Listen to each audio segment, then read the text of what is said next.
So, what's up mga kapandak? So, for this video ay samahan nyo ako sa aking car hunt. What? Yes, tama ang dinig nyo, car hunt.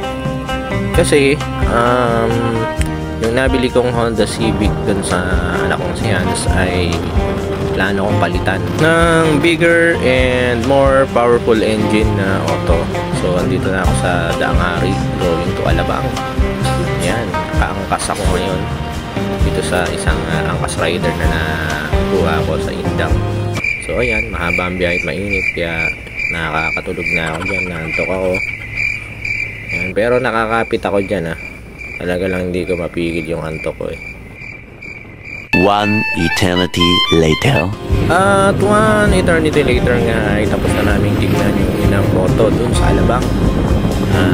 Hindi ko nagustuhan kasi madami mga issues na sa tingin ko ay gagastos ako na malaki para maiayos ko yung moto. So ito, inaya ko yung aking angkas rider to proceed dito naman sa Imus at may i-check kaming another sasakyan doon. A few moments later.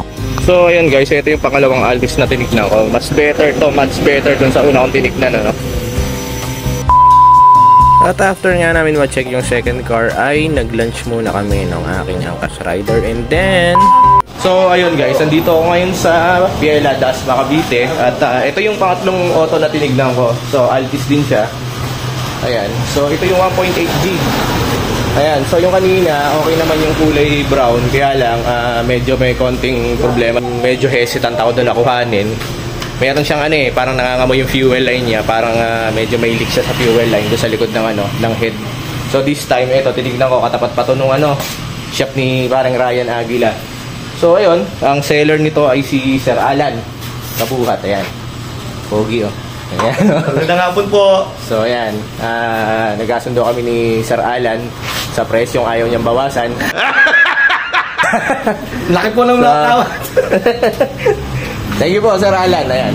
Thank you very much po, sir. Ayan. Mabuhay po kayo. So ito yung auto, 1.8G Altis. So nakamags na siya.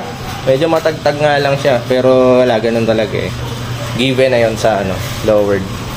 So sana magustuhan ng anak ko. Napakaswereng bata. Nice. 2,000 years later. And so ayun nga, pag uwi ko ay tinawag ko ang aking anak, ayan si Hans, at binibisita yung aking bagong biling auto. Nakapalit ng kanyang Honda Civic. Ayan, himas-himas, sinusuring maigi na para bang meron siyang pinuhunan doon sa autong binigay ko sa kanya.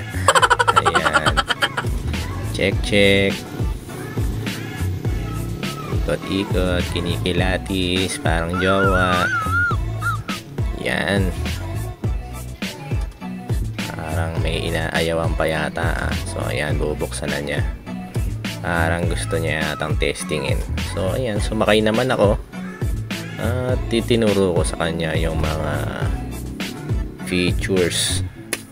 And since ito nga ay yung top of the line 1.8G, meron siyang power button, digital climate control ang kanyang aircon. Tapos meron siyang all-round body sensor.